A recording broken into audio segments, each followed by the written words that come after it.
வணக்கம். இது தமிழ்நாடு எக்ஸ்பிரஸ் செய்திகளுக்காக மல செல்வராஜ். நான் நித்யாகுமார். தொடர்ந்து செய்திகளை பார்க்கலாம்.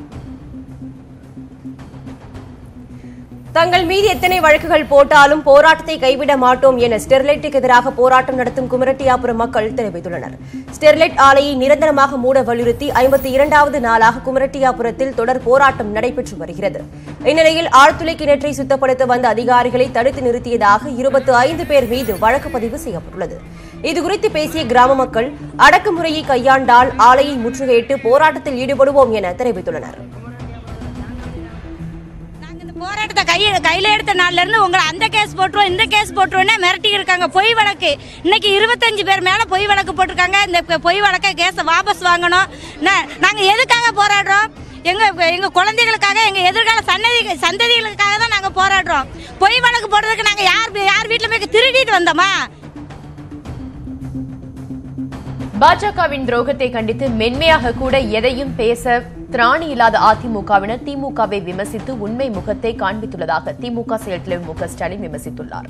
தாங்களும் போராடினோம் என மக்களை ஏமாற்ற அதிமுக நாடகம் போட்டுள்ளதாகவும் மக்கள் மன்றத்தின் அதிமுகவினரின் முகத்திரை கிழிந்து அவமானத்திற்கு ஆளாகியிருப்பதாகவும் மு.க.ஸ்டாலின் தெரிவித்துள்ளார்.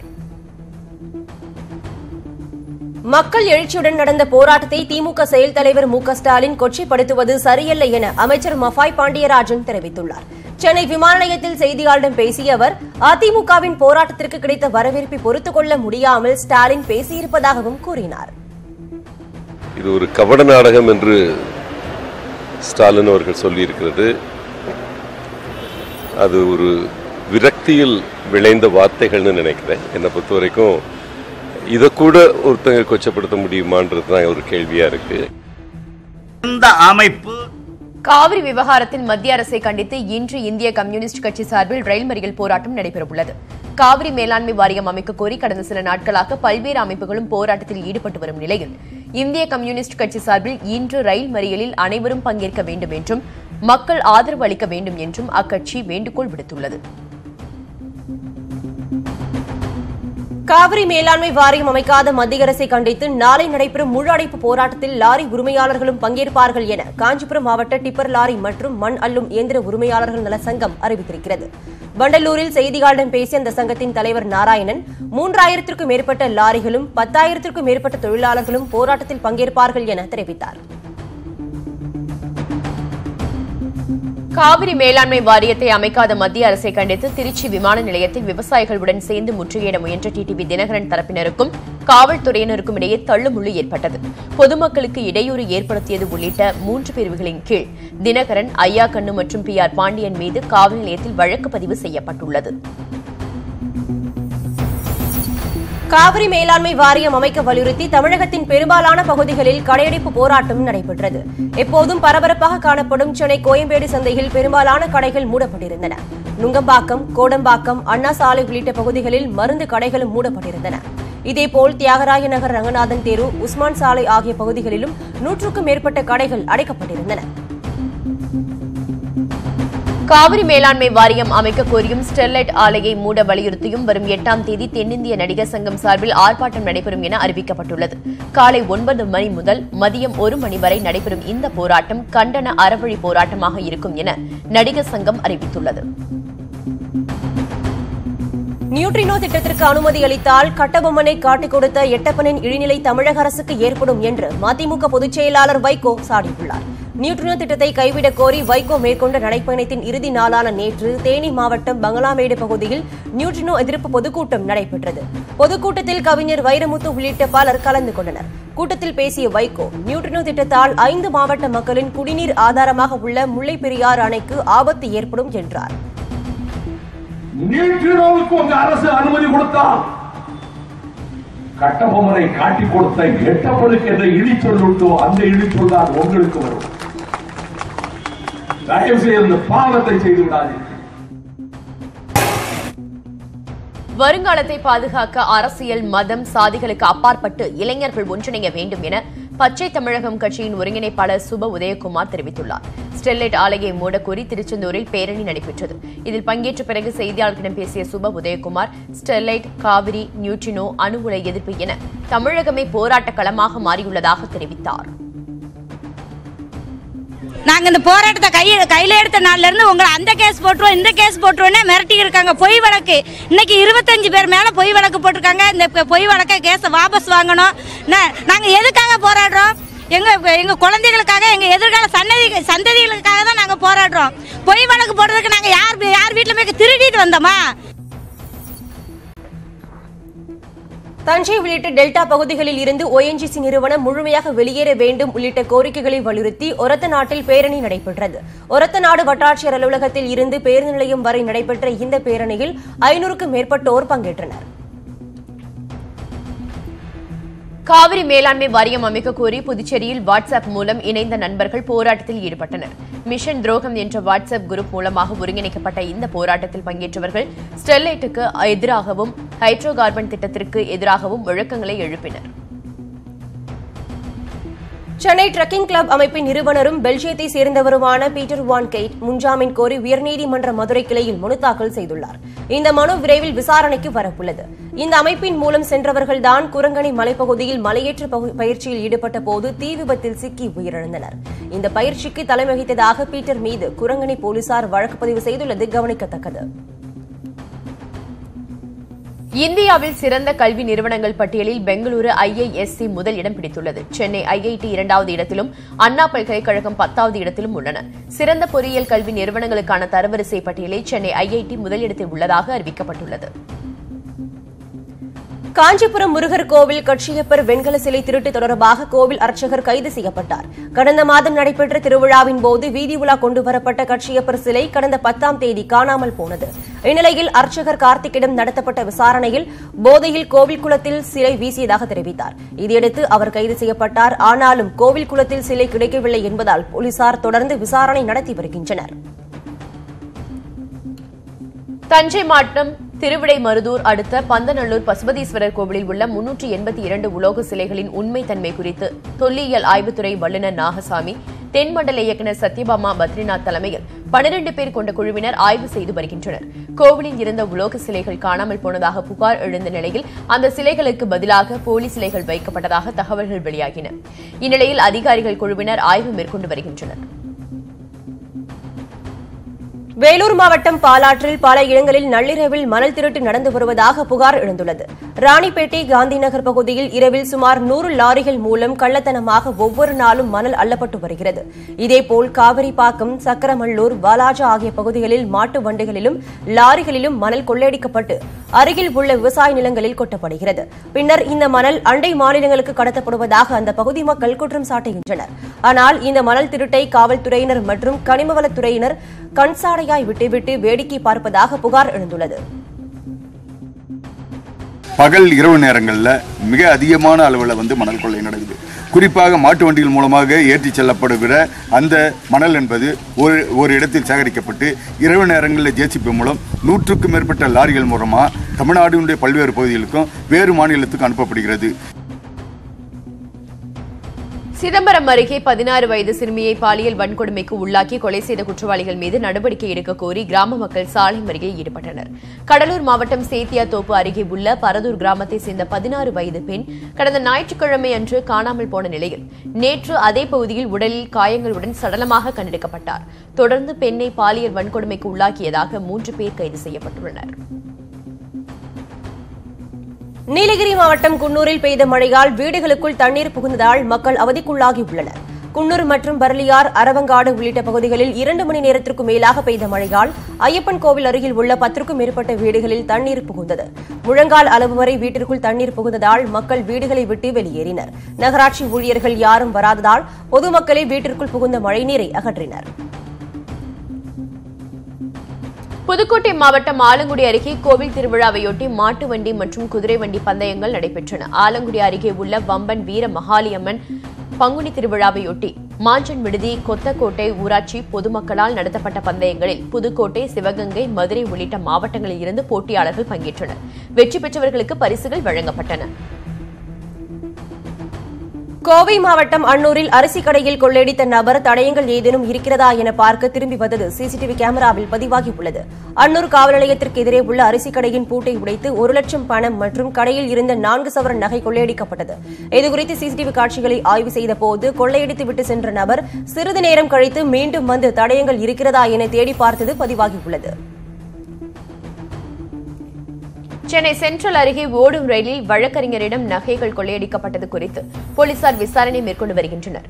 வழக்கறிஞர் ஜீவா ஆந்திராவில் நடைபெற்ற திருமணத்திற்கு சென்றுவிட்டு ரயில் மூலம் சென்னைக்கு திரும்பிக் கொண்டிருந்தார். இந்த நிலையில் அவரிடம் இருந்த பையில் வைக்கப்பட்டிருந்த 37 சவரன் நகை ஓடும் ரயிலில் கொள்ளையடிக்கப்பட்டுள்ளது. இதுகுறித்து ஜீவா அளித்த புகாரின் பேரில் ரயில்வே போலீசார் விசாரணை மேற்கொண்டு வருகின்றனர்.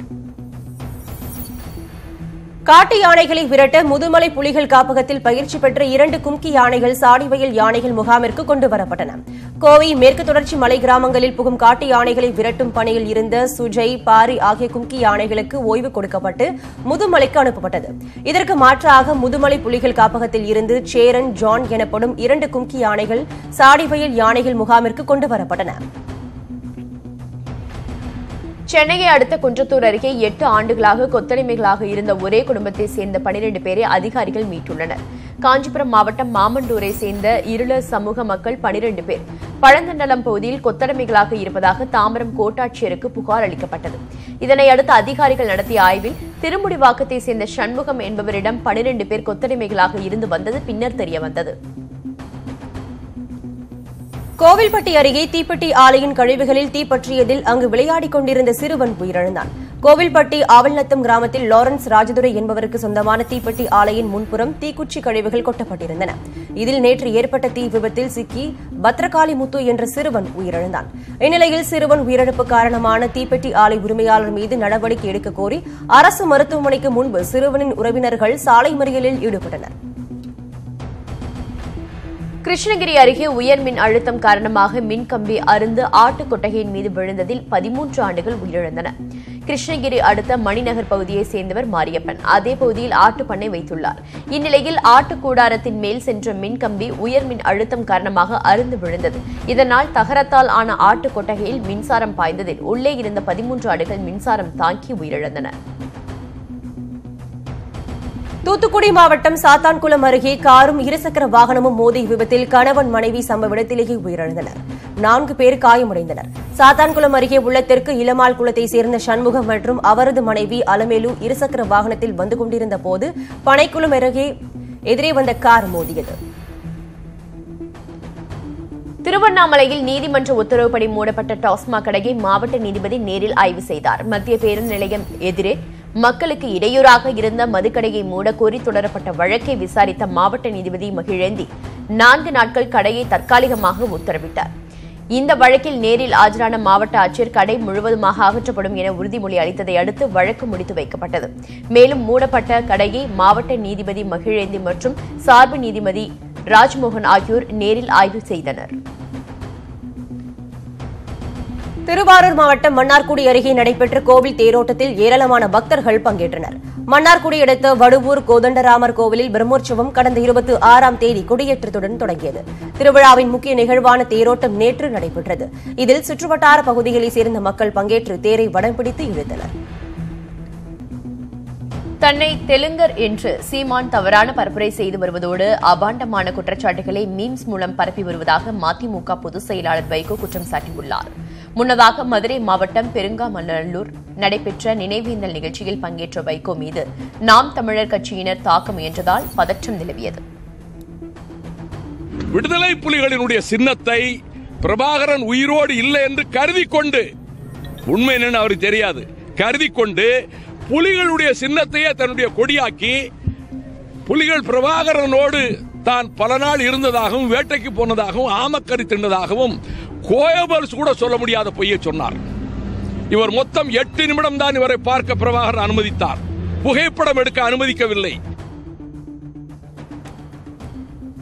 மக்கள் நீதி மய்யத்தின் 2வது பொதுக்கூட்டம் திருச்சியில் இன்று நடைபெறவுள்ளது. இதற்காக அந்த கட்சியின் தலைவர் கமல்ஹாசன் வைகை விரைவு ரயில் மூலமாக திருச்சி சென்றடைந்தார்.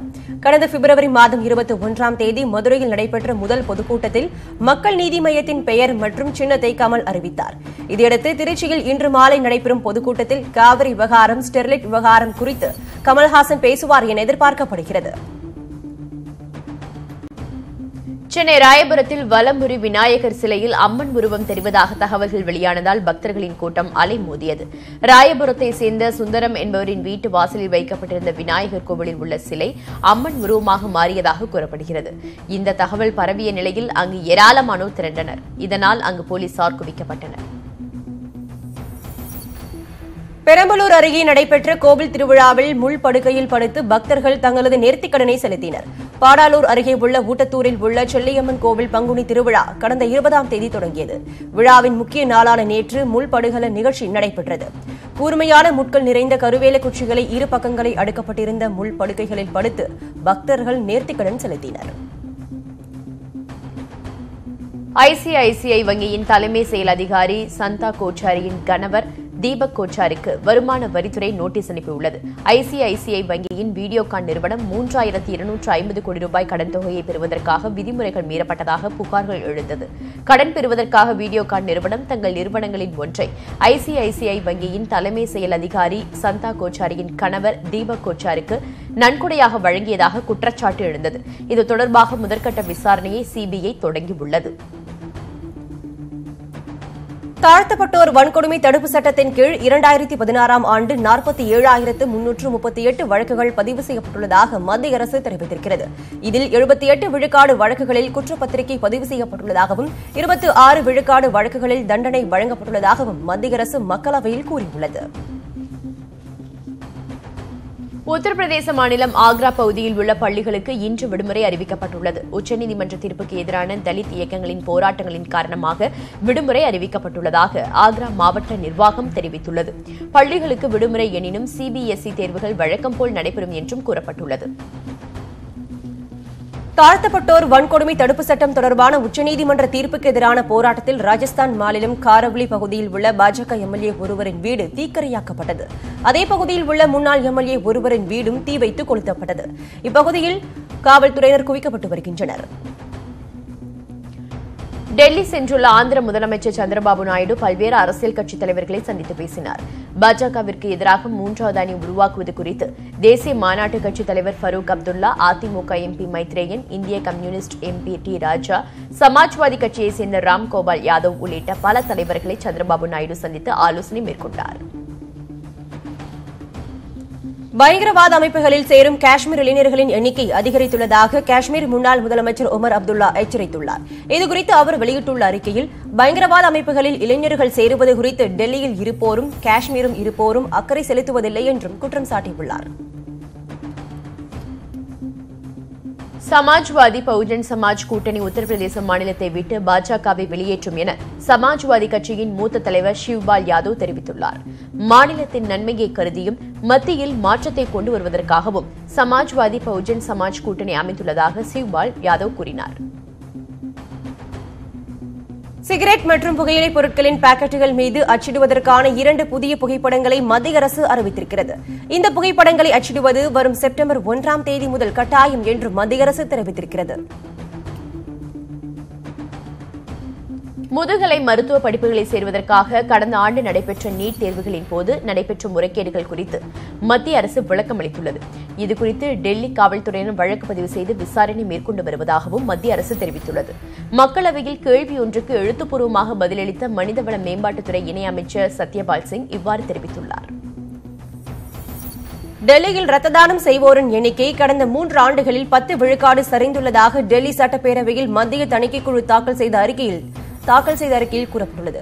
2014ஆம் ஆண்டு 55 விழுக்காடாக இருந்த ரத்த தானம் தற்போது 45 விழுக்காடு அளவுக்கு குறைந்துள்ளதாக அதில் கூறப்பட்டுள்ளது. கடந்த நிதியாண்டில் இந்திய ரயில்வே பயணிகள் டிக்கெட் மூலம் 50,000 கோடி வருவாய் ஈட்டியுள்ளது. இது 2016-2017ஆம் ஆண்டு நிதி ஆண்டை விட 2,551 கோடி ரூபாய் அதிகமாகும். மேலும் கடந்த நிதியாண்டில் 826 கோடி பேர் ரயிலில் பயணம் மேற்கொண்டுள்ளதாகவும் ரயில்வே நிர்வாகம் வெளியிட்டுள்ள அறிக்கையில் தெரிவிக்கப்பட்டுள்ளது. ஹிமாச்சல பிரதேச மாநில கிராம பகுதியில் புகுந்த பனிச்சிறுத்தையை அப்பகுதி மக்கள் இணைந்து கூண்டு வைத்து பிடித்துள்ளனர். இதையடுத்து மலைப்பகுதிக்கு அந்த பனிச்சிறுத்தையை கொண்டு சென்று அவர்கள் விடுவித்தனர். அச்சத்தால் பனிச்சிறுத்தையை யாரும் தாக்கிடக்கூடாது என்பதற்காக மலைப்பகுதியில் கொண்டு சென்று விட்டதாக அப்பகுதி மக்கள் தெரிவித்தனர். உத்தரகண்ட் மாநிலம் கேதார்நாத் பகுதியில் இந்திய விமானப்படைக்கு சொந்தமான ஹெலிகாப்டர் ஒன்று விழுந்து விபத்துக்குள்ளானது. ஹெலிகாப்டர் கட்டுப்பாட்டை இழந்து தலைக்குப்புற விழும் வீடியோ காட்சிகள் வெளியிடப்பட்டுள்ளது. இந்த விபத்தில் ஹெலிகாப்டரில் பயணித்தவர்களுக்கு பாதிப்பு எதுவும் ஏற்படவில்லை என அதிகாரிகள் தெரிவித்துள்ளனர். உத்தரப்பிரதேச மாநிலத்தில் சாலையில் வழிவிடாத முதியவர் மீது தாக்குதல் நிகழ்த்தப்பட்டது. கன்னூஜ் பகுதியில் சாலையில் சென்று கொண்டிருந்த டிராக்டர் பின்னால் வந்த வாகனம் முந்தி செல்ல வழிவிடவில்லை என கூறப்படுகிறது. இதனால் ஆத்திரமடைந்து டிராக்டர் ஓட்டி சென்ற முதியவரை காரில் சென்றவர்கள் அடித்து உதைத்தனர். இதையடுத்து டிராக்டரில் பயணித்த முதியவரின் குடும்பத்தினரும் அப்பகுதி மக்களும் இணைந்து முதியவரை மீட்டனர். மகாராஷ்டிர மாநிலம் புனே பகுதியில் சாலைகளில் அமைக்கப்பட்டிருந்த இரும்பு கம்பிகளை மாநகராட்சி நிர்வாகம் அகற்றியுள்ளது. சாலை விதிகளை மீறும் வாகனங்களை தண்டிக்கும் வகையில் சாலைகளில் இரும்பு கம்பிகள் சில நாட்களுக்கு முன்பு அமைக்கப்பட்டுள்ளது. இதற்கு கடும் எதிர்ப்பு எழுந்த நிலையில் இந்த நடவடிக்கை ஆபத்தானது என போக்குவரத்து காவல்துறை அறிவுறுத்தியுள்ளது. இதனை அடுத்து இரும்பு கம்பிகள் அகற்றப்பட்டுள்ளன. ராஜஸ்தான் மாநிலம் கோடா பகுதியில் உள்ள கெமிக்கல் ஆலையில் பயங்கர தீ விபத்து ஏற்பட்டது. மளமளவென ஆலை முழுவதும் பரவிய தீயால் அப்பகுதியை நெருப்பு மண்டலம் போல காட்சியளித்தது. தகவல் அறிந்த 7 வாகனங்களில் சென்ற தீயணைப்புத் துறையினர் நீண்ட நேரம் போராடி தீயை அணைத்தனர். தீ விபத்தால் ஏற்பட்ட இழப்புகள் குறித்து காவல்துறையினர் கணக்கிட்டு வருகின்றனர். உத்தரப்பிரதேச மாநிலத்தில் 13 சட்டமேலவை இடங்களுக்காக தேர்தல் வரும் 26ஆம் தேதி நடைபெறும் எனவும் பதிவான வாக்குகள் அன்றே எண்ணப்பட்டு முடிவுகள் அறிவிக்கப்படும் என்றும் தேர்தல் ஆணையம் அறிவித்துள்ளது. சமாஜ்வாதி தலைவர் அகிலேஷ் யாதவ் உள்ளிட்ட 13 பேரின் சட்டப்பேரவை உறுப்பினர் பதவிக்காலம் மே மாதம் 5ஆம் தேதி முடிவுக்கு வருவதை அடுத்து தேர்தல் அறிவிக்கப்பட்டுள்ளது. கொல்கத்தா டாக்கா இடையிலான சரக்கு ரயிலின் பயிற்சி ஓட்டம் தொடங்கியுள்ளது. இந்தியா பங்களாதேஷ் இடையிலான முதல் பெட்டக ரயில் சேவை இது என்பது குறிப்பிடத்தக்கது. இந்த ரயிலில் 60 பெட்டிகள் இணைக்கப்பட்டிருக்கும் என்றும் பயண நேரம் 8 மணி நேரம் என்றும் அதிகாரிகள் தெரிவித்தனர். காஷ்மீர் மாநிலம் பீர்கி காலி பகுதியில் பனிப்பொழிவு அதிகரித்துள்ளது. இதனால் அந்த பகுதியில் சுற்றுலா பயணிகள் குவிய தொடங்கியுள்ளனர். பனிப்பொழிவை ரசிக்கும் சுற்றுலா பயணிகள் பனிச்சறுக்கு போன்ற விளையாட்டுகளில் ஆர்வம் செலுத்தி வருகின்றனர். தூய்மை இந்தியா திட்டத்துக்காக ஒதுக்கப்பட்ட 40 கோடி ரூபாயை டெல்லி மாநில அரசு பயன்படுத்தவே இல்லை என தெரிய வந்திருக்கிறது. டெல்லி சட்டப்பேரவையில் மத்திய தணிக்கைக்குழு தாக்கல் செய்த அறிக்கையில் இது தெரிவிக்கப்பட்டுள்ளது. தூய்மை இந்தியா திட்டத்தின் கீழ் டெல்லியில் ஒரு கழிப்பறை கூட கட்டப்படவில்லை என்றும் மத்திய தணிக்கைக்குழு தெரிவித்திருக்கிறது. மாற்றுத்திறனாளிகளுக்காக பிரத்யேகமாக பல்கலைக்கழகம் அமைக்கும் திட்டம் எதுவும் இல்லை என மத்திய மனிதவள மேம்பாட்டுத்துறை அமைச்சகம் தெரிவித்துள்ளது. நாட்டில் 6 பல்கலைக்கழகங்களில் யோகா கலைத்துறையை தொடங்க பல்கலைக்கழக மானியக்குழு ஒப்புதல் அளித்துள்ளதாகவும் மனிதவள மேம்பாட்டுத்துறை மக்களவையில் தெரிவித்துள்ளது. அமெரிக்காவில் அமைந்துள்ள யூடியூப் அலுவலகத்தில் நடைபெற்ற துப்பாக்கிச் சூட்டில் ஒருவர் உயிரிழந்தார். சான்ஃப்ரோனோ பகுதியில் உள்ள யூடியூப் சமூக வலைதள அலுவலகத்தில் நுழைந்த பெண் ஒருவர் அங்கிருந்தவர்களை நோக்கி துப்பாக்கிச் சூடு நடத்தியுள்ளார். பின்னர் அவர் தன்னைத்தானே துப்பாக்கியால் சுட்டுக் கொண்டார். இதனையடுத்து அங்கு சென்ற காவல்துறையினர் காயமடைந்தவர்களை மீட்டு மருத்துவமனையில் சேர்த்தனர். இதில் துப்பாக்கிச் சூடு நடத்திய பெண் சிகிச்சை பலனின்றி உயிரிழந்தார். 4 பேர் காயங்களுடன் சிகிச்சை பெற்று வருவதாக காவல்துறையினர் தெரிவித்துள்ளனர். யூடியூப் தலைமை அலுவலக துப்பாக்கிச் சூட்டில் காயமடைந்தவர்களுக்காக பிரார்த்திப்பதாக அமெரிக்க அதிபர் டொனால்டு டிரம்ப் தெரிவித்துள்ளார். துப்பாக்கிச் சூடு சம்பவத்துக்கு கண்டனம் தெரிவித்துள்ள டிரம்ப் உடனடியாக நிகழ்விடத்துக்கு சென்று மீட்புப் பணியில் ஈடுபட்ட அதிகாரிகளுக்கு நன்றி தெரிவித்துள்ளார். இந்திய வீரர்கள் தங்கியிருந்த காமன்வெல்த் விளையாட்டு கிராமத்தில் ஊசியில் கண்டெடுக்கப்பட்ட விவகாரத்தில் இந்திய மருத்துவர் அமுல் பாட்டில் எச்சரிக்கைக்கு பின் விடுவிக்கப்பட்டுள்ளார். போட்டியில் பங்கேற்க சென்றுள்ள இந்திய பாக்ஸிங் வீரர்கள் தங்கியிருந்த இடத்தில் மருந்து ஊசிகள் கண்டெடுக்கப்பட்டன. இதுகுறித்து விசாரணை நடத்திய போட்டி அமைப்பாளர்கள் இந்திய மருத்துவர் பாட்டில் வீரர் ஒருவருக்கு வைட்டமின் மருந்தை ஊசி மூலம் ஏமாற்றியதாக தெரிவித்தார்.